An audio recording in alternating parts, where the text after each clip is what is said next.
Salut à tous, le journal du foot et du mercato de ce mercredi 21 juillet. Les infos et rumeurs du mercato, le retour d'Antoine Griezmann à l'Atlético Madrid est sérieusement compromis. Dans une interview accordée à Marca, Diego Simeone a répondu à une question sur le sujet. Le coach des Colchoneros a laissé entendre que ce retour n'était pas d'actualité.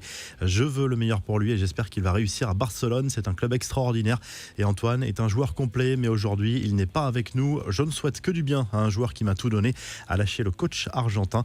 Le comeback de l'international français a peu de chances d'avoir lieu cet été.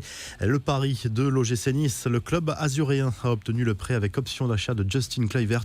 L'international néerlandais arrive en provenance de l'AS Rome où il évolue depuis l'été 2018.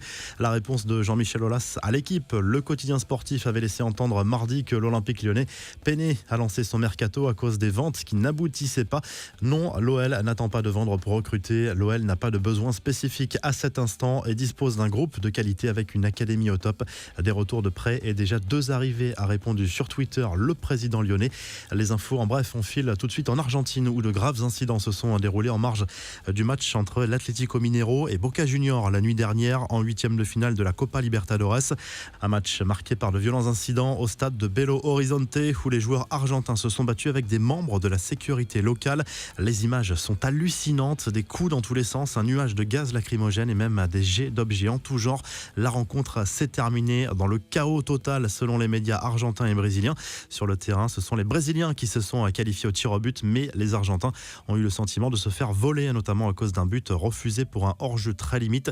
Le deuxième tour préliminaire aller de la Ligue des Champions avec un résultat qui intéressera les supporters monégasques. Le Rapide de Vienne a dominé le Sparta Prague de Buzyn mardi soir. Match retour dans une semaine. Le vainqueur de cette double confrontation défiera le club de la Principauté au tour suivant. Ce mercredi à suivre notamment le duel entre le PSV Eindhoven et Galatasaray. Le programme des quarts de finale de la Gold Cup 2021, l'équivalent de l'Euro pour l'Amérique du Nord et centrale. Mexique, Honduras, États-Unis, Jamaïque, Costa Rica, Canada et Qatar, Salvador. Le Qatar est invité lors de cette compétition après avoir renoncé à participer à la Copa América à cause du Covid. Les excuses de Florentino Pérez envers Luis Figo. Plusieurs enregistrements sonores du président du Real Madrid ont ressurgi ces derniers jours dans la presse espagnole. Pérez s'en était pris violemment à l'ancien international portugais avec des insultes lâchées au passage. Interrogé à l'occasion d'un match des légendes avec le club merengue face au FC Barcelone, Figo a assuré que le dossier était clos dans la mesure où le président madrilène lui avait présenté ses excuses. Sur le terrain, victoire des légendes du Real. Ronaldinho a montré qu'il avait encore de très beaux restes. Le joli contrat décroché par Neymar, Konami, société d'édition de jeux vidéo, a choisi la star du PSG comme nouvel ambassadeur de tous ces jeux de football, dont eFootball PES 2021. Le groupe japonais s'est récemment séparé du français Antoine Griezmann après la polémique sur les moqueries anti-asiatiques dans une vidéo avec Ousmane Dembélé. Enfin, le PSG a dévoilé son nouveau maillot extérieur ce mercredi matin. Comme les fuites l'avaient laissé deviner, cette nouvelle tunique est blanche, barrée de rectangles de couleur rose pâle. Un maillot qui avait été très critiqué au moment des premières fuites sur les sites spécialisés, mais qui plaît aussi à de nombreux supporters. La revue de presse, le journal L'équipe se penche sur le tournoi olympique de foot qui débute avec les premières affiches de la phase de poule. L'équipe de France, emmenée notamment par le duo Thauvin-Gignac, débutera la compétition ce jeudi contre le Mexique.